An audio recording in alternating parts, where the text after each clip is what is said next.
Welcome to the Plant Trainers Podcast, where we're helping people improve their quality of life through nutrition and fitness. And now, your hosts, nutrition and wellness coaches, international speakers, Adam and Shoshana Chaim. Hey, I'm Adam Chaim. And I'm Shoshana Chaim, and we are Propelled by Plants. Today we bring to you episode 280, Clarifying the Confusion of Nutrition with Dr. Tushar Mehta. In this episode of the Plant Trainers Podcast, we talked to Dr. Tushar Mehta about all the confusion surrounding nutrition. He's extremely talented at analyzing research, deciphering whether or not it's good research, and explaining the outcomes for everybody to understand. Dr. Mehta helps clarify some of the confusion people are experiencing around nutrition. We break down the different camps of plant-based nutrition, low-fat, low-carb, and gluten-free diets, and whether or not to choose almond milk over soy milk or vice versa. And of course, we look at the clear evidence on the soy debate and whether or not the estrogen in soy can harm our human bodies. Dr. Mehta studied at McMaster University and then completed medical school and residency at the University of Toronto. Currently, he practices emergency medicine in the Greater Toronto Area. For many years, on an annual basis, Dr. Mehta volunteered in medical camps in the Kutch district of India and currently volunteers with a project in Haiti. In addition to humanitarian projects, he takes a strong interest in the medical evidence and environmental science regarding plant-based diets and health and is an expert on the subject. He lectures on the topic in Canada and abroad and is passionate about the interconnectedness of human, animal, and environmental well-being. We wanted to share with you our three biggest complaints that we have about cookbooks. 1, sometimes we just don't know where to get the ingredients. 2, sometimes we buy an ingredient and use so little of it and have so much left over. What a waste of money and waste of a resource. And 3, if there's no picture, we're not making it. We need to be able to visualize things and see what it's going to look like when it's done so that we could do our best with it. And a bonus complaint is that we're busy parents with jobs who exercise and we just don't have time for the fancy stuff. That's why we created the Easy Recipes for Busy Parents e-cookbook. You don't need to be busy and you don't need to be parents, but we promise you'll find all the ingredients in no time. The same ingredients get used over and over again, so there's no waste. There are pictures for every recipe and it'll be easy. If that's good enough for you, check out the link in the show notes or go to planttrainers.com/shop and get your cookbook today. And now for a moment of gratitude. I love to travel and I love to meet people, new people and people I already know while I travel. And I'm just so grateful to have the opportunity to get out there on an airplane and be in Dallas like I was just a few days ago. I'm grateful for the new people that we recently met. We were at this amazing vegan potluck dinner with such great food, such great people, and I'm just so grateful to have been invited to it and have had that opportunity to connect with more amazing people. Dr. Tushar Mehta, thank you so much for joining us on the Plant Trainers Podcast today. Thank you for the invitation. We are excited to talk to you today. Do you have a moment of gratitude that you'd like to share with us and our listeners? Yes, I do. I have a lot of things to be grateful for. Having a great life and having a special someone in my life. But right now, it's been a week where I've been connecting with a lot of other plant-based doctors and other health professionals who are plant-based. And we're getting together and they're Canadians. And lucky to be part of a community who's going to do some more good things together. We love that it's Canadian. That sounds amazing because, of course, our listeners know that we're Canadian, but we do have a majority of our listeners that are in the States. But a lot of the doctors that we do interview on the show are American. So it's really nice to have Canada represented and seeing the plant-based movement move towards healthcare and actually be healthcare and not sick care here in Canada as well. Well, there's a lot of good things happening. People know that in the United States, there's many plant-based physicians, medical conferences, doctors, and other professionals too, of course. Now we're starting to see similar doctors and other health professionals, dietitians, etc., do exist in Canada, but now we're finding each other and we're networking with each other and creating our own conference and our own movement over here. So it's going to be really great. Well, we want to hear more about that after so that we can we can help you out with that. Yeah, for sure. For sure. So today we want to talk about some of the confusing issues happening in the plant-based world, because we see a lot of people jumping into plant-based lifestyle, jumping into the vegan lifestyle, and then not really knowing what to do. And sometimes it's because they really just don't know what to make, but sometimes it's because there's just so many mixed messages out there. And of course, Google is a really great place to find information, but Google is not Google Scholar. Google is not PubMed. It can be your uncle, sitting on the can halfway across the country, writing a blog, and people will take it for what it is because it's on the internet. And we need to really get to the bottom of things and understand what the science is saying so that we can make some good decisions. So that's what we wanted to get to today, talk about some of those ideas. But I think before we get deep into the plant-based and vegan side of things, I think we need to recognize that nutrition in general is confusing. People don't understand all the information out there. There's different lifestyles, different diets, and it's become such a confusing topic to people that we need somebody to clarify things. And who do we listen to? How do you know who's right? This doctor says this one says that. It's so confusing. Dr. Mehta, help us. How do we do it? What you're saying is very true. It is a confusing subject in general, nutrition, and plant-based nutrition as well as a subset of nutrition. I'm going to preface by saying that everything about human beings is complicated. We're always complicated, whether it's a political issue, a religious issue, or how we should run our school system, vote, whatever it is, what kind of shoes we should wear. People are going to have thousands of different opinions, right? So how do we distinguish, between what's more important than less important? It's not that out of 1,000 opinions, there's only one that's right. There's probably a group of opinions that carry more weight than others, and some that might actually be damaging, right? I'm going to tell you why I think I'm a good person to help with this. And number one, I'm a physician. I'm trained as a doctor. I went to University of Toronto Medical School. And as part of our medical training, we learn how to read scientific papers about medical issues, and nutrition is another medical issue, right? So we can look at those and try to say, okay, if I'm looking at a paper, then how good is it? What are the strengths? What are the weaknesses? And why might it be somewhat different or the same as other papers on the same subject?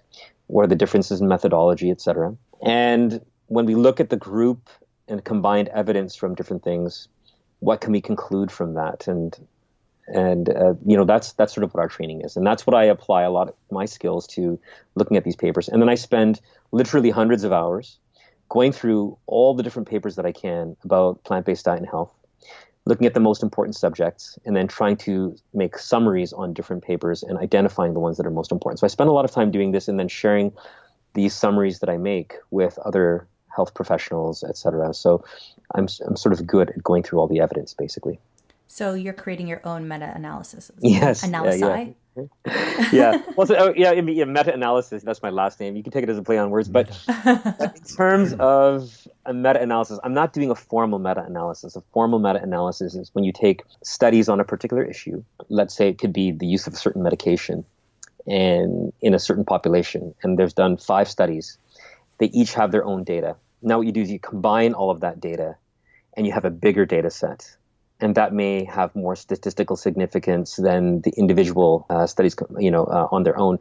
And that's what a meta-analysis is, formally.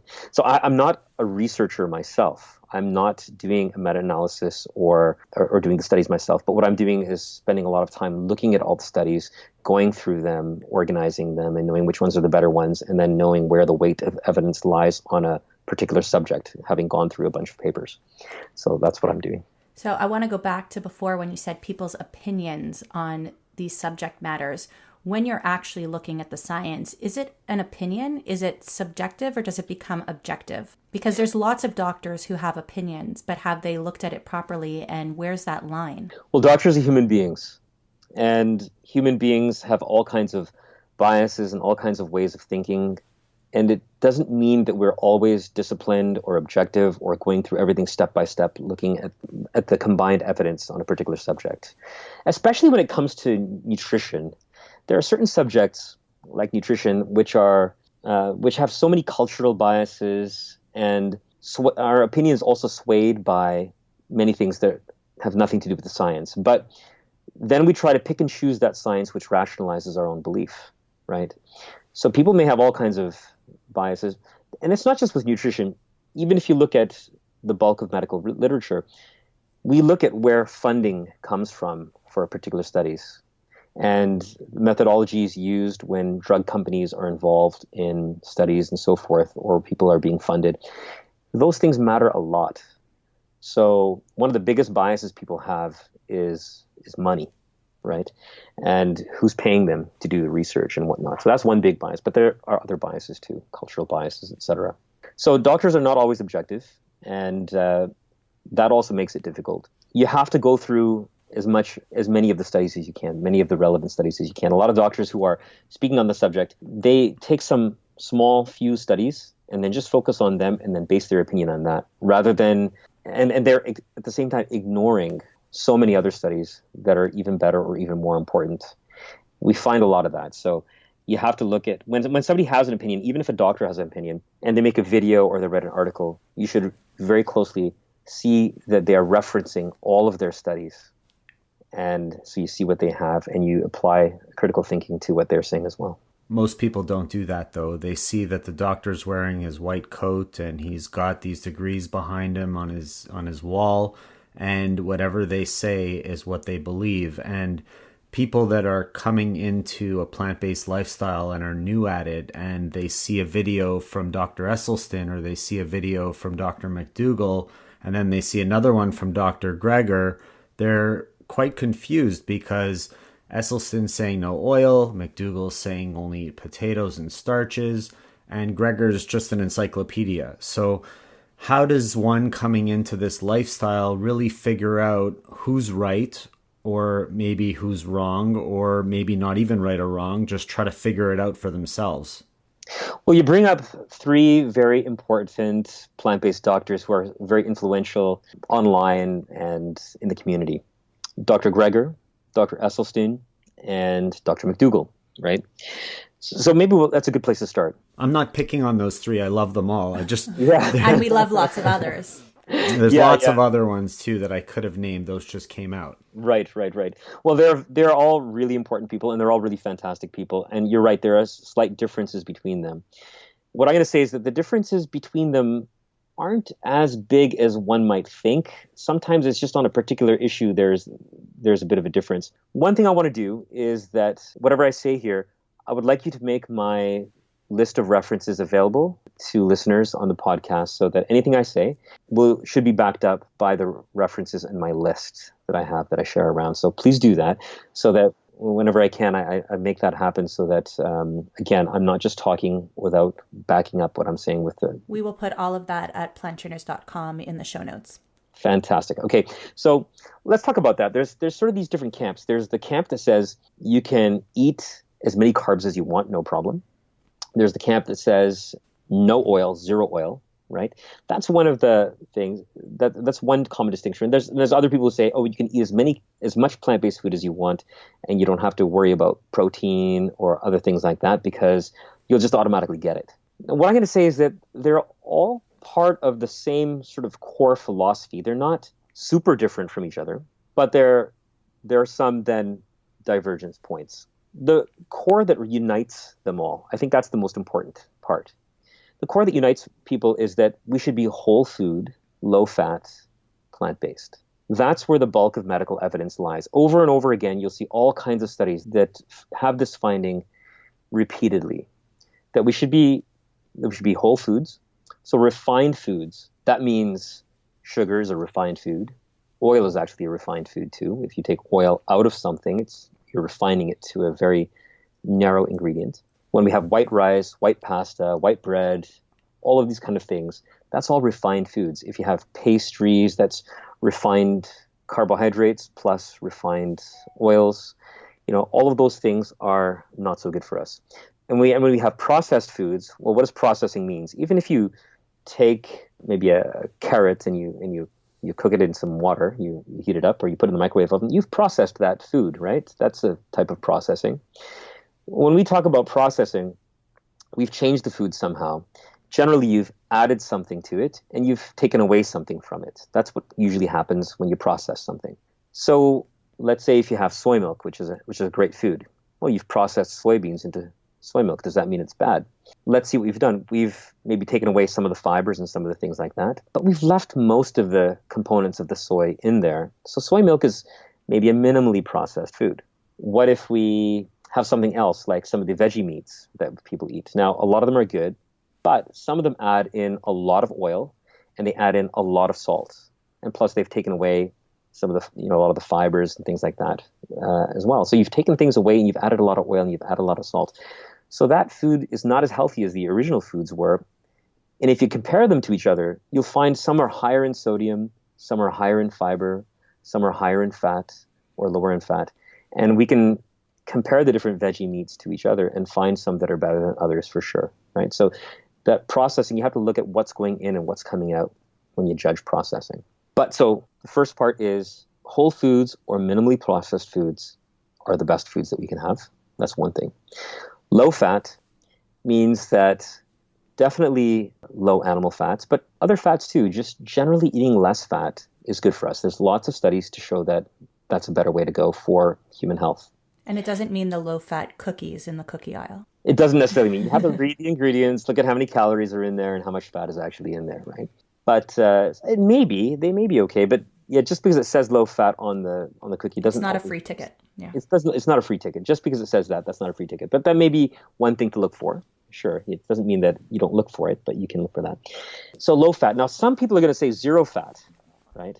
Some people can say, we'll get to that in a second. But generally low fat and plant-based. Okay, that's the third component. So plant-based, meaning that we're getting our protein and all the other components of the food from plant sources.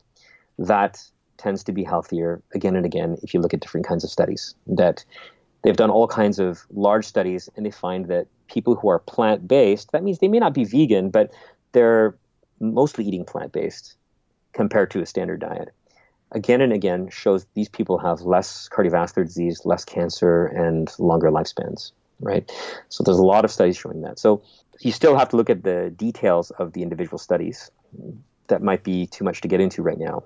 Over and over again, that's what they show. So whole food, low fat, plant-based. Those are the three things. Now, whether you're looking at the people who are saying zero fat or unlimited carbs and all these kind of things, they generally still start with that root. Okay, that's still their sort of basis. So in a way, there's not huge differences between these guys, but many times we do emphasize the differences a little bit too much. Now, I know some people say that we should have, we can eat unlimited carbs, but in my experience, when I'm working with actual patients and family members who, like my mom has some diabetes as well. I don't think she'll mind me saying that.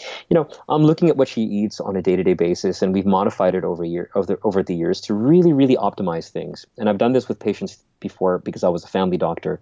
Nowadays, I mainly work emergency medicine, but I did spend more than 10 years working as a family doctor as well. And you can see that unlimited carbohydrates is probably not a good idea. Most of us don't work. The example actually I always give is when I'm working in India. I go to India a lot, and I've worked in hospitals there. And we work with people who are rural and they're subsistence farmers. They can eat like 10 rotis, and they put a lot of ghee, which is this kind of clarified butter that they put on the rotis. They can eat 10 of those things, and they're still, every day they can eat 10 for dinner. Plus they have their breakfast, lunch, whatever, and they're still really skinny. I have people over here in Canada who are somewhat plump or obese, and they may be just eating 2 or 3 rotis like that on a daily basis. The difference is that our lives are not very physically intensive, physically intense for most people. So we need less calories. You have to eat your energy according to your caloric needs. And if you're eating tons of carbohydrates, that's maybe too much for you, right? So you have to gauge it according to your caloric expenditure. And what about the quality of food? So here we have so many more pesticides, where companies are mixing in other ingredients or not growing things in the way that they're supposed to. And then in India, it might be a little bit more natural the way that it's growing. And they might not have all of these although there's pollution in India, there's pollution here, but they might not have as many McDonald's as we have here. They may not have grown up as unhealthy, or more foods are being made from scratch. How does that play in? Well, it depends on what subject you're talking about, right? If we're talking right now just about obesity or diabetes and heart disease, those kind of things, it may not matter quite as much. I think a lot of these chemicals that might be in the environment, they may have more to do with cancers, right? They may have more influence on cancer. But just in general, and it's hard to gauge because everywhere you go, like even if there are farmers in India, they may still be exposed to pesticides and those kind of things too. So it's tough to say. Just in terms of unlimited carbohydrates, I think we should have whole grains, that's for sure. So eat your whole grains, whether it's whole grain bread or other things like that. Eat whole grains, eat mixed grains, multigrains, those kind of things are good, and refined carbohydrates are not good. Research shows that again and again. But in terms of having a whole grain slice of bread and a white slice of bread, the calorie difference may not be too much. So if you're overeating, I encourage people not to overeat. Eat according to caloric needs, right? So unlimited carbohydrates, I think that's a little bit too far-fetched. I would rather have people eat whole grains within proportion to their caloric needs. I think that's the real message there. And when it comes to grains, there's lots of evidence that whole grains do reduce cardiovascular disease, and they do reduce your cancer rates. Again, it's modestly, like by between that 5 to 10% range that it reduces those disease, but there's good evidence for it. So whole grains are definitely good for you, and refined carbohydrates, we do know that they increase diabetes, metabolic syndrome, cardiovascular disease, and some cancers even. So the sugary stuff that's closer towards sugar, white, refined carbohydrates, we want to avoid that. We're taking a short break from this podcast to let you know that the holidays are coming. Don't get scared. Don't get anxious. Hold on to your bicycle handlebars. This is no emergency. But yes, the holidays are around the corner. Now, you probably have a loved one who started to eat more plants or started listening to the Plant Trainers podcast and kind of wants to show it off. Well, we've got the perfect gift for them. We have our green propelled by plants SPF Ironman finishing material sports tee and our gray #Training for Life cotton tees. Sounds like a good idea, right? Well, I don't want to scare you again, but some of your other plentiful peeps have already figured out that this is an amazing gift, so we're getting low on sizes. And I wanted to make sure to mention that every t-shirt gets sent out with a handwritten letter from one of us, and portions from the proceeds also go to support a compassionate charity. So if you have a special message that you'd like to send out, email us at info@planttrainers.com and we'll be sure to include that message in the package for your gift. So get on it before the snail mail becomes even slower by clicking on the t-shirt link in the show notes or going to planttrainers.com/shop. And now back to the show. But then people are about to go and have the whole grains, and then they hear these people telling you that you need to eat gluten-free foods. And not everybody needs to be gluten-free. Is that right?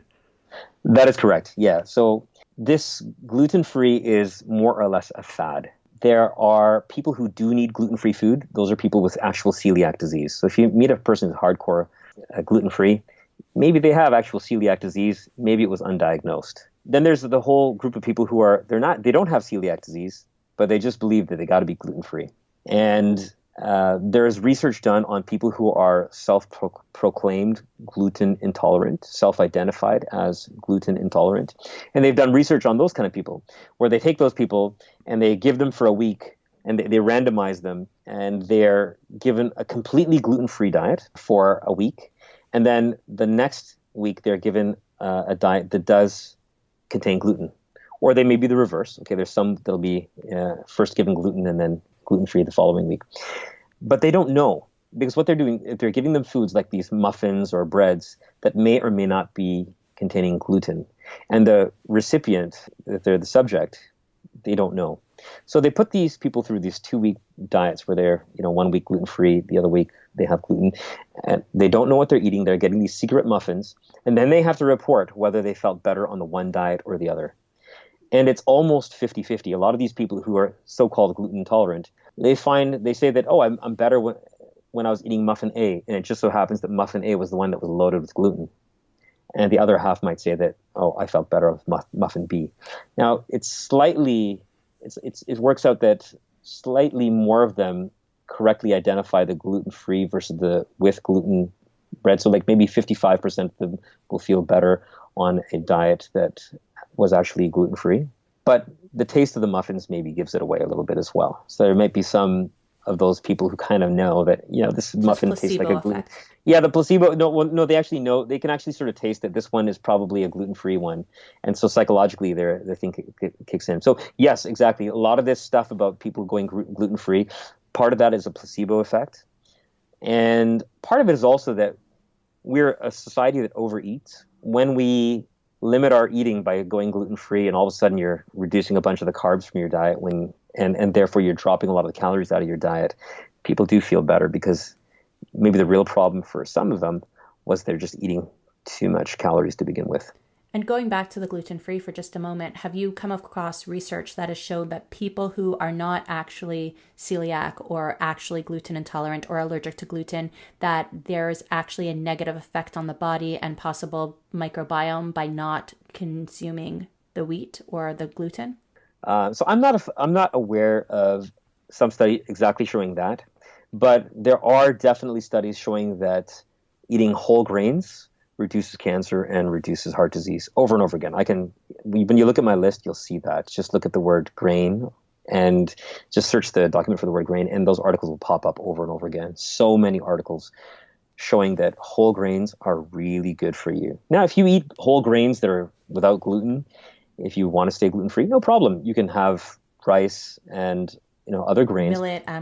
Millet, amaranth, exactly. But eat the whole grains, don't eat the refined form, and you're going to get the same benefit. But there's no harm that we've ever found, that any study has really ever found, regarding wheat or gluten-containing grains, as long as they're eating whole grains.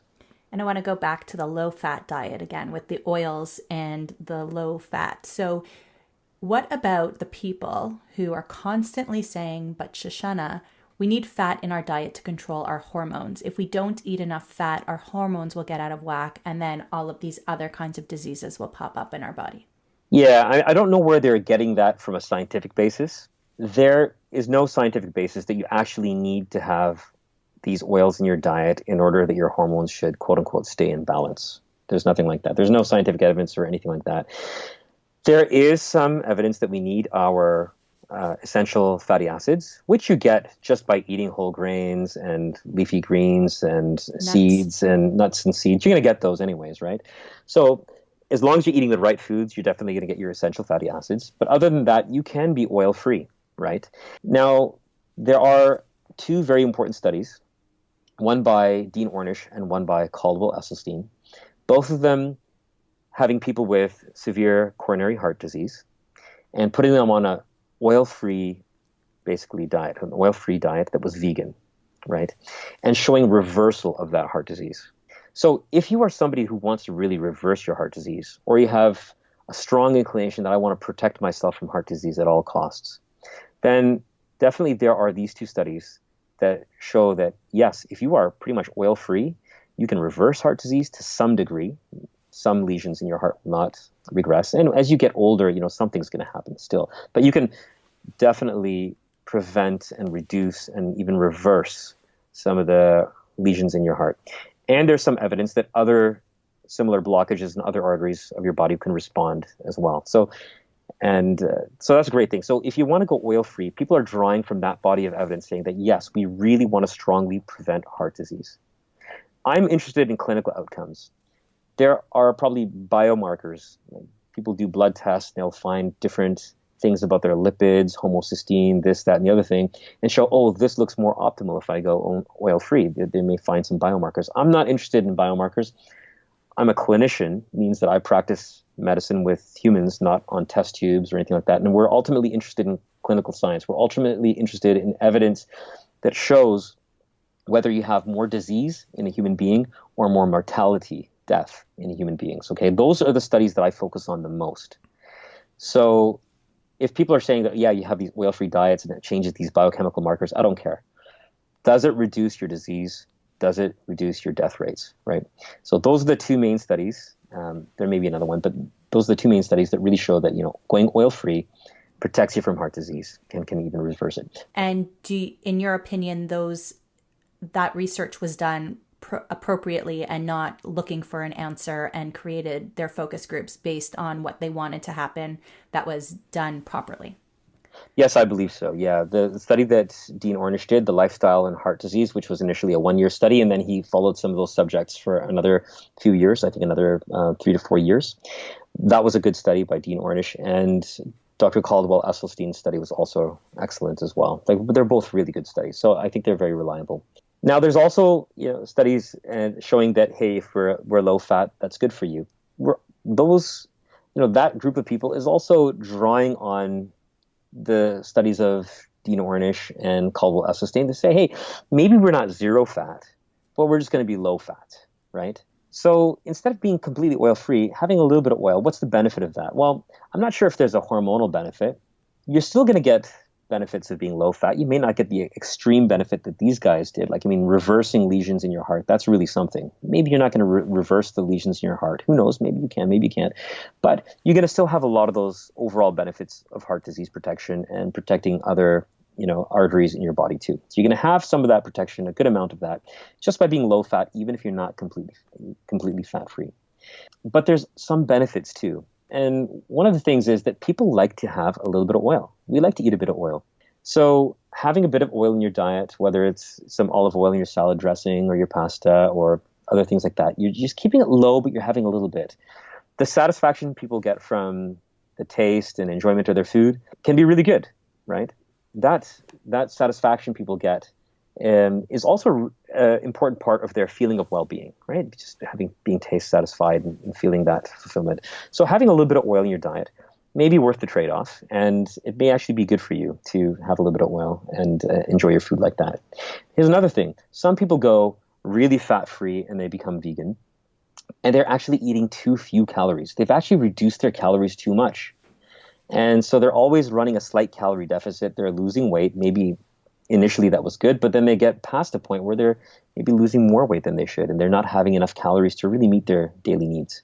So that then becomes a problem. And then they will get into a feeling that I'm not feeling very healthy, right? There may be something, and they can't put their finger on it. They may blame the vegan diet, or they may blame gluten, or they may blame something else, but the real reason may be that they've just cut too many calories out of their diet. Human beings are, again, we're different. Our lifestyles are different. Our bodies are different. Our caloric needs are a little bit different. So some people may cut down too much, and therefore they feel a pinch. I actually find that with a lot of my clients. They'll come to me and they won't be eating enough calories, and they're actually not losing weight. They're actually gaining weight or at a standstill, and it's because they don't have enough calories in their diet as well. And that's why, if it's not going well for you, but you know that this is the path that you're supposed to be on, it's important to get that expert help. It's important to get somebody to look at what's actually going on. Yeah, I mean, this is where it gets a little bit tricky about humans. I mean, obviously, when you're talking to doctors, we're sort of say, listen, if you're having less calories, you're going to lose weight. If you're having less than you're burning, then you're going to lose. And if you're having more calories than you're burning on a daily basis, you're going to gain some weight, right? So it's hard to say that they're having too few and therefore they're not losing, but it gets a little bit more tricky. Just the human behaviors and what people are actually doing on a moment to moment and meal to meal situation may be variable. Maybe they need to get some more satisfaction out of their foods, and therefore they'll exercise better, or who knows what. There's some complexities and nuances about human beings that get a bit tricky on these parts. But generally speaking, some people do get a bit too skinny, and they need to up their calories a bit. So Absolutely. going oil free, you may lose out on some taste, and that could be important for some people, because they just need that little taste or satisfaction that comes from having some reasonable amount of oil in your diet. And some people may be eating too few calories. Those are the two sort of pitfalls where we like to say low fat, but you don't have to push everybody to zero fat. If specifically somebody wants to reverse heart disease, or they have a strong family history and they just want to prevent heart disease at all costs. I have a friend who his cousin is just in his early 40s and had a massive heart attack. And, they're related to each other now. He's really afraid of that. So he may want to go even lower fat. He may want to go to that. He might be somebody who will be close to oil free because of that family history or that concern that he has, right? But for the average person, low fat is probably good enough. Right? Well, there's no question that nutrition is super complex, as you said. And one of the questions that we frequently get, and I love your take on this, so I'm hoping you could share with us, is the difference between, and I'm shifting gears a little bit, but the difference between almond milk and soy milk. And plant-based milks have really taken over the refrigerator in the grocery stores these days, but people are really leaning towards the almond milk because of the taste, but I think they're losing out on the soy milk because they don't understand what they're compensating. So I love your take on it. If you don't mind sharing, that would be great. I think they're also going for the almond milk because they're scared of soy. Right. And they're scared of the phytonutrients, the estrogen, and all of that inside of it too. Okay, that's a very, very important topic. What I'm going to do is I'm going to just wrap up a couple of points about oil. And the one thing I want to say is that we want to avoid trans fats. If somebody's eating plant-based fats, if they're frying foods or foods are especially fried over and over again in the same oil, you're getting trans fats. That is to be avoided. Trans fats are definitely bad. Even if you're on a low-fat diet, you want to avoid those. And animal fats. Animal fats are, again, showing increase in saturated fat, cholesterol, and heart disease, and so forth. Those things are associated with animal fats and possibly some of the cancers as well. Okay, let's transition to this topic about soy. So yes, you're right. Again, one of the confusing things for people is whether or not soy is good for me or bad for me, and should I be afraid of consuming soy if I'm a man or a woman or for kids, whatever, right? And the main thing they're afraid of is they're afraid of this thing that they say is isoflavones. They say there's plant estrogens inside the soy. So they're sometimes for taste or sometimes for this fear of soy, people are transitioning to almond milk. Soy milk is better. That's the better way to go. Now let's talk about soy. First of all, between soy and almond milk, there's two things. One is soy milk has fantastic protein. Okay, and you're getting about 7, if you have silk soy milk, per 250 ml, you get 7 grams of protein. That is fantastic. It's a very convenient and easy way to get some of your protein throughout the day. I'm a really busy guy, so I end up drinking probably 3 glasses of soy milk throughout the day, if you total it up. And, that easily just takes care of a lot of my nutritional needs. It has calcium and everything in it. So does the almond milk, but there's the protein. So that's one thing. The other thing is, though, that soy has excellent evidence for nutritional benefits. When you look at the actual research about soy, it reduces rates of prostate cancer. That's fantastic. Independently, it's just consuming more soy reduces prostate cancer risk. It reduces breast cancer risk. It reduces osteoporotic fractures in old age. It makes your bones stronger, functionally stronger, right? Reduces cholesterol, probably reduces heart disease as well. And it has other benefits, but those are the main ones. Those are the main ones that we have. So that's excellent. If we had a pill or a medication that we could give people that would reduce prostate cancer, let's say by 10-20%, or breast cancer by 10-20%, if we had something like that, you'd make billions of dollars. But here you are, you have it in this food, it's there. Now, people are afraid of so-called estrogen in soy. Now, a lot of foods have something called phytoestrogen, plant-based estrogens, that's what they call them, or isoflavones. There are groups of different kinds of isoflavones that have some tiny estrogen effect. Okay, here's how it works. In our body, our cells have estrogen receptors. All hormones or all things in your body work through receptors. If you have hormone X, be it insulin or estrogen or whatever, the hormone or the biological agent will go to the receptor in a cell. It'll attach to that receptor and cause that receptor to trigger something inside the cell. And so as these hormones or whatever they are floating around our body go and meet the receptors, and they're triggering different kinds of effects in cells. Sometimes you have something that looks like a hormone. Chemically, the shape is very similar. Let's take the example of an estrogen. There's maybe some kind of modified form of estrogen or an estrogen-like molecule that goes to a cell. And on one hand, it may stimulate that cell if it goes into that receptor. If it goes into the receptor, 10 times it goes into the receptor, but only one time it might trigger a reaction, or it may trigger a very weak reaction. It may have 1/10 of the effect. It may have 1/100th of the effect, or it may have 1,000th of the effect. It may have a very weak stimulating effect on the receptor. But when it goes into that receptor, if a real estrogen comes along, the real estrogen is not able to get into that receptor, and therefore it's blocking another estrogen. That would be something that has a partial effect on a receptor. We call them partial agonists. In the case of estrogens, we call them selective estrogen receptor modifiers, or SERM for short. So there are some anti-cancer drugs, anti-breast cancer drugs, because if certain types of breast cancer may have estrogen receptors, and we have medications that basically block those estrogen receptors. Okay, they may have a tiny effect on that estrogen receptor, so they may strengthen your bones or something like that in some cases, but they block a real estrogen, and therefore they're one of the strategies used to reduce cancer recurrence in people with certain types of breast cancers, selective SERMs, selective estrogen receptor modifiers. It turns out that isoflavones do not have a full estrogen-like effect on a receptor. They have this tiny, tiny pro effect, but they also have this blocking effect. They are a type of selective estrogen receptor modifier that are actually in many things. They are in soy foods, but they're in a lot of things. And perhaps one of the foods that has the most are things like beer. You know, when you have that hops in the beer, they have actually, much more of these SERMs than is contained in soy. Nobody's afraid of drinking beer, but that's because nobody's been marketing the idea that, beer has estrogen. They have been doing that for soy. So there's this scariness about soy that's based on a misunderstanding. These are not estrogens, they're SERMs. They have tiny, tiny effects, but mostly blocking effects. And in most cases, they may have more of a blocking effect than a pro effect on the estrogen receptors in our bodies. So is the blocking effect a bad thing? It just becomes part of our milieu. We don't know. Biochemically, we don't really know that it's bad for us or good for us. There's so many complicated things happening in our body at the same time. It's not that they are blocking all the receptors, and it's not that they block all receptors equally. There's probably thousands of permutations and combinations as different isoflavones act on different estrogen receptors through different tissues and different cells throughout the body at different age and states of the body as well. So the effect is immensely complex.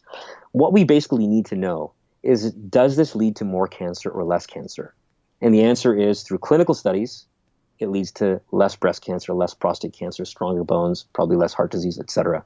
That's the end thing that we need to know. So biochemically inside our bodies, there's, very, very complicated things going on. We know some of the things in terms of the molecules and receptors and whatnot, but the net effect, we don't know until we look at the clinical science. And that is that is those benefits. I was going to say, are there certain cancers that people have where they should be staying away from soy? We have not found any such cancer. There's no one such paper showing that people eating soy have increased rates of those cancers, or at least no good paper.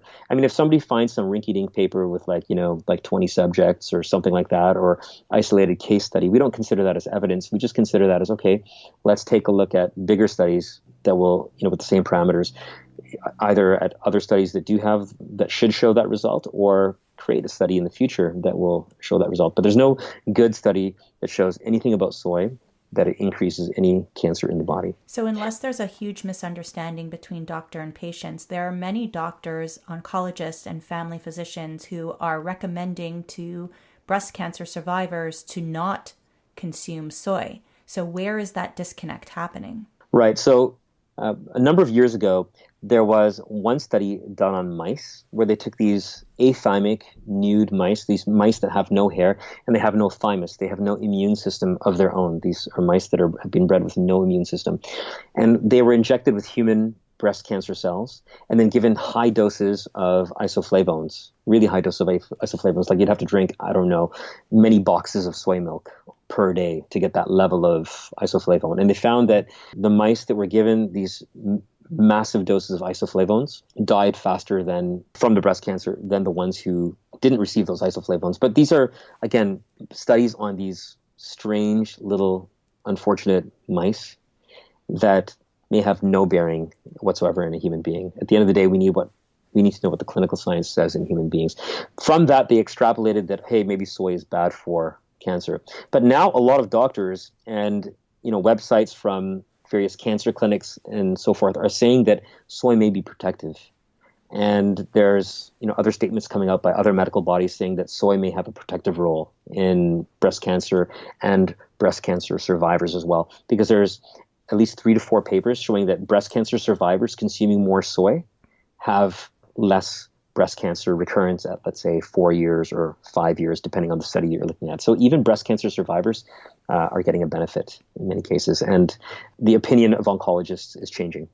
I think that's very clear. And I think that's a very clear message that a lot of people need to hear. So we've talked a lot about why to choose soy milk over almond milk, but let's talk a little bit about the compounds that are in almond milk and the fact that there's really not a lot of almonds in the almond milk and that it is mostly water with a bit of oil. Yeah, I mean, I haven't researched almond milk thoroughly, but I've read something somewhere that says that, for the average glass of almond milk, it's like 4 almonds you're getting in there.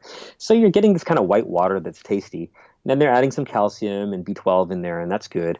But you're losing out on the potential benefit of the soy foods. A couple more things about soy is that there's no effect on the thyroid. There was some test tube related biochemical studies showing that there may be something about soy, but soy does not affect your thyroid. If you are on thyroid medications, however, whether you drink milk or soy at the same time as consuming your thyroid medication, some of it gets sort of glued to the protein in the soy milk.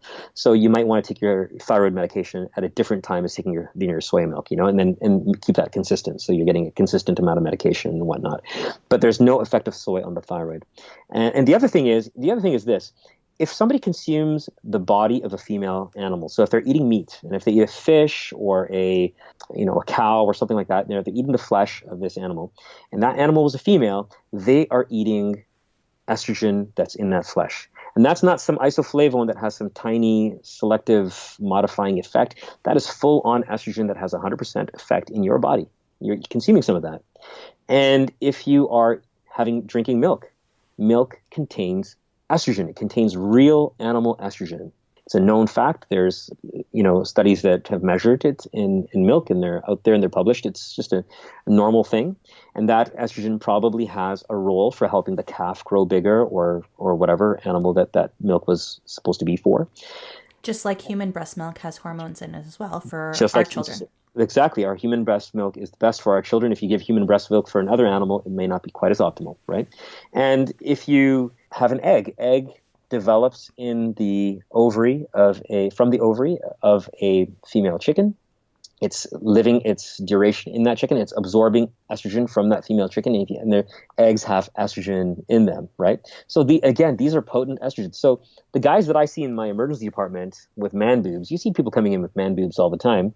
They're generally the meat eaters, not the vegans. Not that I see a lot of vegans, but I don't know too many vegans with man boobs, but I see a lot of patients with man boobs, and they are consuming animal foods. Okay, it reminds me of a Seinfeld episode where George's dad wears the men's ear. It's good. Sorry, go ahead.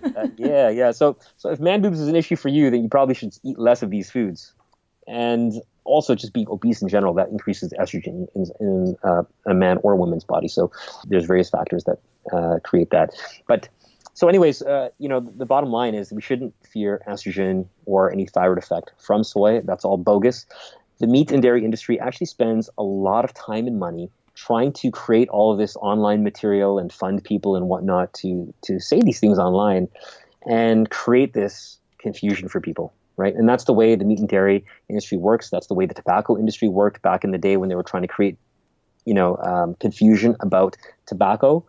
And that lasted for decades until there was enough of a movement to really say, okay, that's it. We know that it's bad for us now. But for decades, they just confused people, creating all kinds of counterintuitive, things in their marketing. And that's what climate change deniers do too. All these political parties and big companies that don't want us to tackle climate change because it's a profit in it for them to maintain the, let's say, fossil fuel system. What they do is they create doubt. They create all kinds of competing and weird studies. They fund these studies and all kinds of things. And that's what's also happening right now. There are the meat and dairy industries and others. They actually fund research that is trying to show things like cholesterol is good for you or whatever it might be, or that it may not be bad for you, things like this. And we have to watch out, what all these interest groups are and the confusion that they try to create. Exactly. And that's why nutrition has become so confusing, because there's so many people out there trying to confuse the consumer. And hopefully during this podcast, people that are listening are going to be a little less confused about some of these issues, but there's definitely a lot more information that people are going to need to look for, do research on their own, and find those studies where they're going to be able to get the scientific evidence for them to actually understand what they're doing to their bodies and how to best fuel themselves. Normally what we do at this point in the podcast before we wrap up is we ask for actionable tips for people to take in their lives. But I think the actionable tip today needs to be go back and listen to this again. Get the information. Come to planttrainers.com. Look at the links that we're going to put in the show notes to some of the research from what we talked about today. And share this podcast with people who are confused on which camp of plant-based to follow or whether soy is good for you or soy milk over almond milk. We wanted to know just before we let you go, Dr. Mehta, if you were plant-based or if you were vegan before and you're looking for information to back that up, or if you became plant-based or vegan after reading the research and after seeing the results. I was vegetarian for a long time. Like since I was about 16 years old, I was vegetarian, and eventually I became vegan. And I did it more for, let's say, ethical and environmental reasons and whatnot. But over the past 5 years, I became very aware of the amount of literature, medical literature, nutritional literature that is available on this topic.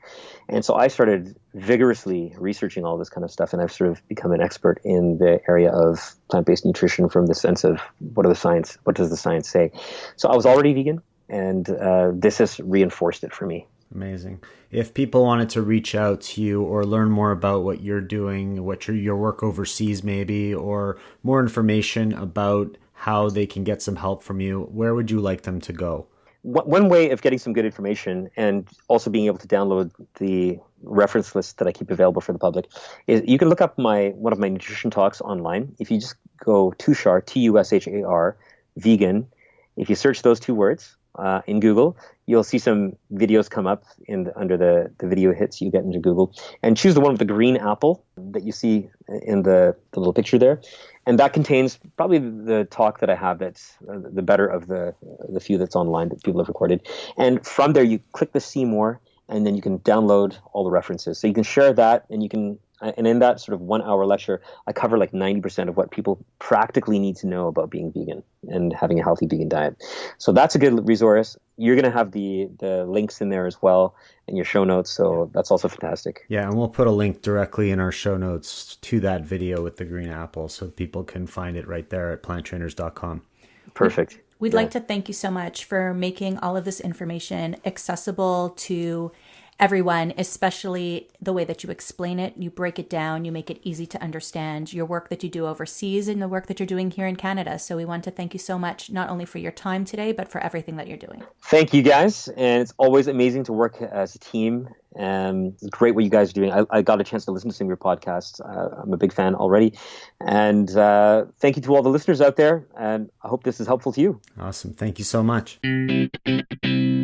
Thank you so much for listening to this edition of the Plant Trainers Podcast. Don't forget to subscribe on iTunes, Stitcher, Google Play, or any other podcast listening platforms. We appreciate the feedback we receive from you. Every time we get a 5-star rating or review on iTunes from one of our fans, it ensures other people will find us too. Thanks to our patrons. To become a patron, visit www.patreon.com/planttrainers. Even supporting us with $1 really makes a difference. Connect and follow us on Instagram and Twitter at Plant Trainers. Like Plant Trainers on Facebook, join our newsletter, and check out our website at www.planttrainers.com for awesome plant-based recipes and a list of our services. Email your questions to info@planttrainers.com so we can answer them on our upcoming Facebook Lives. We hope we've inspired you today. Join us again next time, and have a healthy day.